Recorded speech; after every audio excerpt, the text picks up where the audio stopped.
Hi, we're here in Lancaster, Pennsylvania at the nation's oldest farmers market, the Lancaster Central Market. More and more farmers markets are becoming a staple of community across the nation, and today we're exploring how the farmers market industry is doing in 2025 and beyond with information we obtained from our State of the Industry report we just put out. So, how are farmers markets doing? Well, they're not just surviving, they're thriving. We're talking over 9,500 markets nationwide, a $1.4 billion industry, with growing demand for fresh and local food pushing vendors to new heights. More vendors, more shoppers, and more opportunities for small food businesses to succeed in this market. And the demand?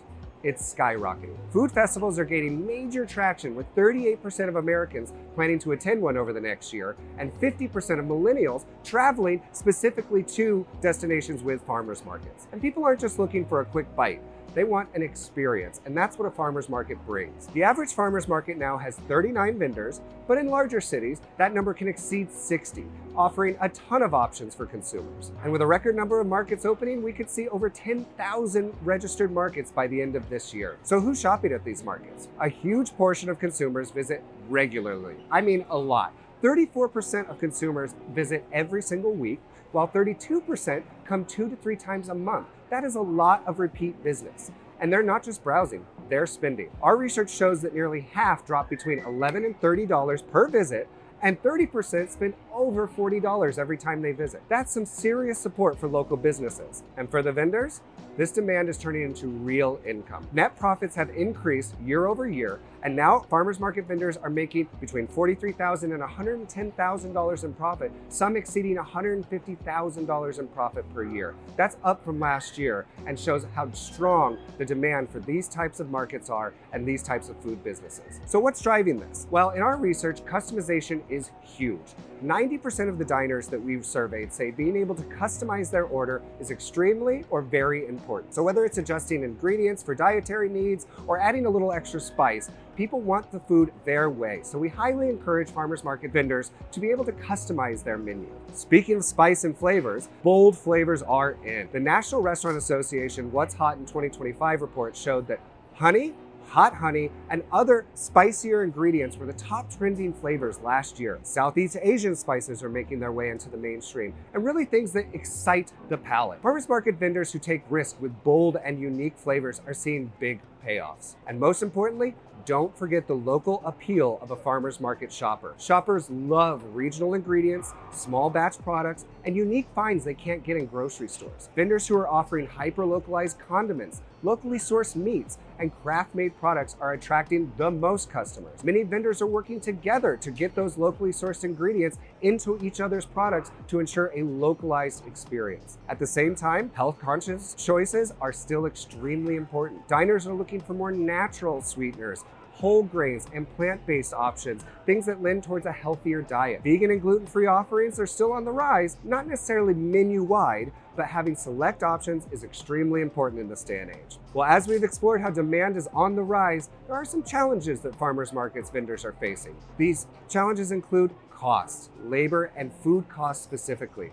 In 2025, 42% of food business owners cited rising costs as their biggest challenge, and 64% of these food businesses think these costs are going to continue to climb. Now, there is a silver lining in the data. The USDA predicts that only 2% cost will rise over the next year in food costs. So that's a little off from what people are seeing, but hopefully there'll be a big break in some of those steep inclines we've seen since last year. Labor costs are starting to stabilize, so that's something you can look forward to. Last year, over 80% of businesses expected wages to rise. This year, only 43% expect that rise will continue to happen, and 54% believe they will remain the same. So that's a nice outlook for costs when it comes to farmers market vendors and working in this industry. As of January 2025, the average hourly wage for a food market vendor was $17.83, up from $17.08 last year. So a slight increase, but nothing dramatic like we saw from the COVID day to today. What are some of the trends we're looking at that consumers are looking for? Cash is out. If you're not accepting cards or mobile payments at this point, you are losing out on sales. 80% of consumers prefer to pay digitally, whether it's a credit card, Apple Pay, or other digital solutions. Vendors who still rely on cash-only transactions are missing out on a major revenue potential, and we really believe that they should look at options to be able to take those mobile payments. Now let's talk about promoting your business. and online presence. What we found is it's not just optional nowadays, it's essential. 77% of consumers check food businesses online before they visit, and 85% of consumers expect to check their menu online, and 35% are directly influenced in what they're eating by online reviews. If you don't have a website or an active social media channel at this point, you need to. It is time to get one. So where are people looking? Social media is the #1 driver of food decision. Our survey showed that 54% of diners are using Facebook to look at food businesses and 36% are looking at Instagram. Of course, there's other social media channels, but these main established ones continue to dominate in driving consumer demand for these food businesses. So what's the takeaway? If you're not on social media, it's time to get on. Post things that you can find, post pictures of your food. Really authentic messages are resonating with consumers. But it's not just about getting customers in the door. As we talked about, most people are returning to markets over and over again, so it's about keeping them coming back. What we found is discounts and loyalty programs are extremely effective. 54% of consumers say discounts influence their decision,